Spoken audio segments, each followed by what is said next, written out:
Don't be shy, 'cause life won't bring you down too far.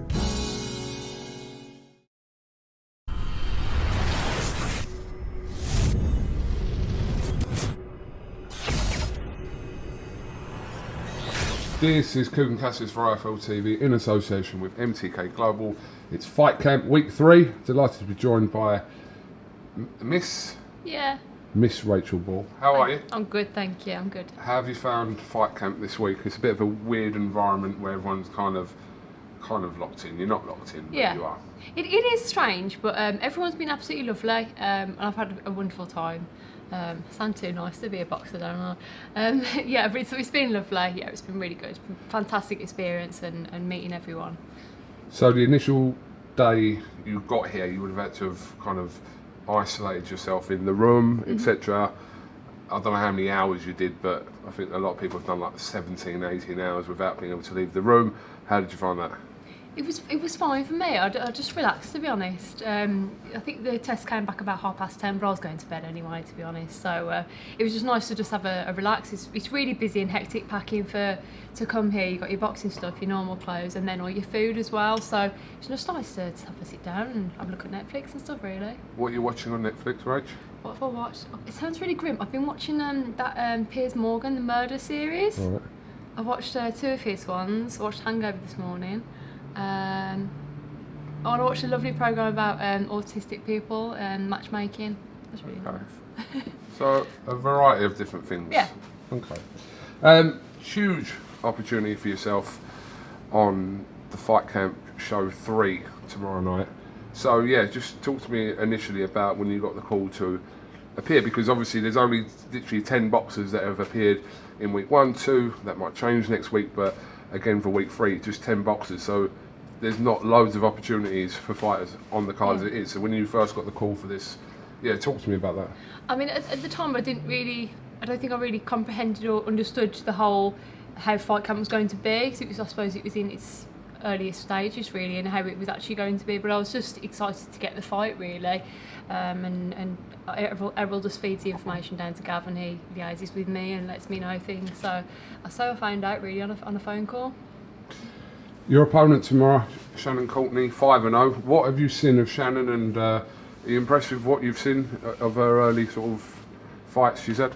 Well, if obviously she's built up a good platform and a reputation. She's had some knockouts and she's got good head movement. So, I wouldn't be getting in the ring if I didn't think she was worth fighting. So, she's a respectable opponent in that respect. I've spoken to quite a few people about this fight, and it's their opinion is like, if they don't know about you, then they should, because you're not just kind of just turning up to be the opponent and make up numbers.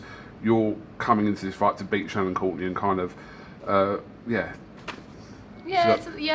it really. I think you've got it in a nutshell really. I haven't just come to make up the numbers. I don't think there's really any journey girls in the UK, so to get the girls fighting in the UK, it's going to be a brilliant fight if they're against each other. Talk to me a little bit about when you started boxing, first of all, kind of the early days of your career, and why, first of all. I think my earliest bits of boxing really was just doing a bit of white collar while I was still doing kickboxing. Had a few fights there, and then it was when we fought in Malta that we thought, yeah, this is the way that we're going to go. And then my first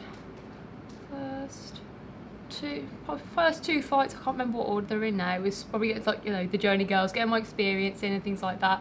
And then I've had a brilliant fight against Efficia Kathapouli, which is an absolute bloodbath. And then fought against Katharina Thanders and Beck Connolly. So I'm fortunate that I've had the opportunities, and I think I've put myself out there to get the opportunities that I've taken, and I hope it's going to pay dividends moving forward in my career.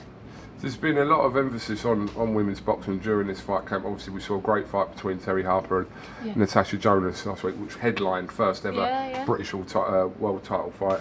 And that was deservedly a top of the bill fight, wasn't it? Brilliant fight. I mean, a lot of people believe that Natasha won, other people think otherwise. What did you think, personally? I thought that Tasha took Terry out of her comfort zone a little bit. Not that Terry hadn't prepared for it, but it's just different when you actually get in the ring, isn't it? You know, you can prepare for it, but when you face it in the ring, it's not always straightforward. I thought that Tasha did just nudge it, if I'm honest, and get the win. But you know, I thought it was just a fantastic display of boxing, and I couldn't have been happier. I was, you know, to watch it as a fan of boxing, really. I was really happy for Tash. You know, she's trained very hard for a very, very long time, and to have this opportunity at 36 is a massive thing for her. So I was pleased that she, you know, really shone on that night. Because a lot of people had kind of written her off after the Organov fight, and I think it was quite a long time ago now. I mean, maybe it didn't seem like it to her, I don't know, but she was kind of being judged on that one performance. Yeah, and people do judge, don't they? I mean, it's not like, you know, they're in the gym with all the fighters all the time, and they can assess how they're progressing and developing. They can only go off what they see on the TV, on the you know, Facebook and Instagram or whatever, and Twitter. So it's difficult for people to get a real perspective, I suppose, of how boxers are progressing and how they are going to be on fight night. And obviously next week we have Katie Taylor rematching Dalton soon, and again everyone had their opinion about that fight last year in Madison Square Garden, but Kate Taylor wants to kind of put this fight right in the eyes of people, or people that don't believe she won the fight. So yeah. I mean, fair play, it was a great fight, and we're hoping for the same. Yeah, definitely. I mean, I must admit I haven't watched the last fight recent enough to make like a good comment about it, to be honest. But I know that Katie's very, very dedicated and quite, like, you know, almost obsessive about like her training. So I don't think she's going to let this opportunity. You know, she's going to absolutely grab it and just smash it. I think. You know, she's got all the back in the world, I suppose, compared to Delphine. So she has got that edge, and I don't think she's gonna. Yeah, that's the word I'm looking for. I don't think she's gonna take her eyes off the ball, really. Yeah. Well, it's definitely an interesting time for women's boxing. So hopefully that continues tomorrow night. Yeah.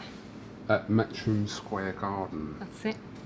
So we're still looking for like a British trash-talking female boxer.